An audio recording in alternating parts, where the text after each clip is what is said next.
Assalamualaikum warahmatullahi wabarakatuh. Perkenalkan, nama saya Elsa Delista Asofi.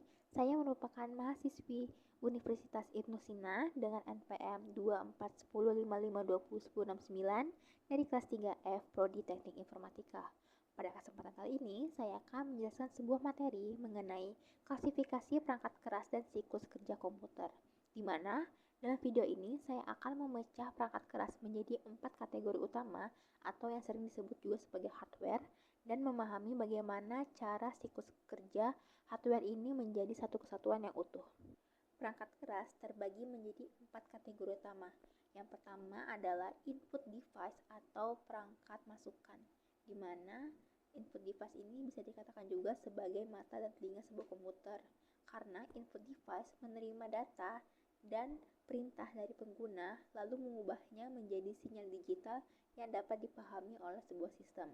Contoh dari input device yang pertama ada keyboard yang mengubah sebuah tekanan tombol menjadi kode karakter. Lalu yang kedua ada mouse, yaitu mengubah sebuah gerakan fisik menjadi koordinat kursor. Lalu yang ketiga ada scanner yang mengubah suatu dokumen fisik menjadi format digital.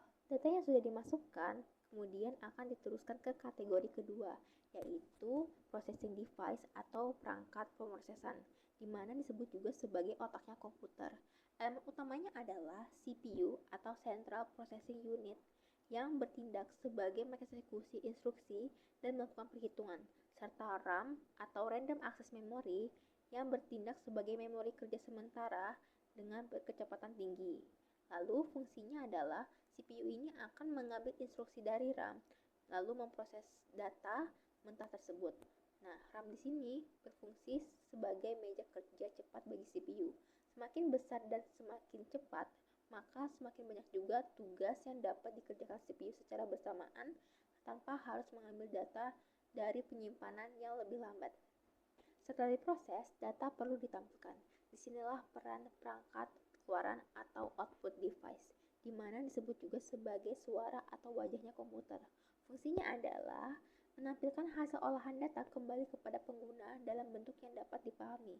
Contohnya adalah monitor, di mana ia menampilkan hasil olahan dalam bentuk visual atau soft copy.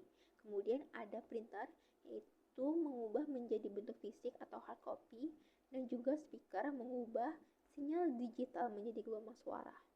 Lalu kategori terakhir adalah storage device atau perangkat penyimpanan. Ini adalah bank memori jangka panjang pada komputer, di mana fungsinya adalah menyimpan data, program, dan sistem operasi secara permanen walaupun listrik dimatikan. Berbeda dengan RAM yang datanya akan hilang saat listrik mati, storage device ini seperti HDD atau SSD tidak akan hilang walaupun listrik mati. Ia akan menyimpan semua yang kita butuhkan untuk memulai kembali sistem. Selanjutnya, saya akan menjelaskan siklus kerja sistem komputer secara utuh. Yang pertama adalah input, di mana ketika pengguna memberikan perintah, maka input device akan mengirimkan data mentah. Lalu tahap keduanya adalah proses awal, di mana data ini akan segera dimuat ke dalam RAM. Lalu tahap ketiga adalah eksekusi inti. CPU akan mengambil instruksi dari OS yang juga berada di RAM, lalu memulai mengolah data yang kita masukkan. CPU akan menjalankan perintah dan melakukan perhitungan yang diperlukan. Dan tahap keempat adalah hasil.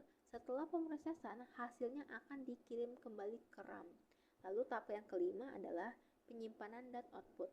Nah, hasil olahan ini yang sudah menjadi informasi akan memiliki dua tujuan, yaitu yang pertama ditampilkan melalui perangkat output, misalnya kalimat yang muncul di monitor. Lalu yang kedua disimpan secara permanen di perangkat storage ketika kita menekan tombol simpan. Nah, setiap komponen dalam siklus ini adalah satu kesatuan yang utuh dan saling bergantung. CPU tidak akan bisa bekerja tanpa data dari input dan memori dari RAM. Data yang disimpan tidak akan berguna jika tidak bisa ditampilkan oleh output. Ini adalah orkestra digital yang sangat kompleks. Oke, itu dia dasar-dasar hardware dan alur kerjanya. Semoga penjelasan yang saya berikan ini mudah dipahami dan menjadi pembelajaran bagi kita semua. Saya akhiri, wabillahi taufiq wal hidayah. Wassalamualaikum warahmatullahi wabarakatuh.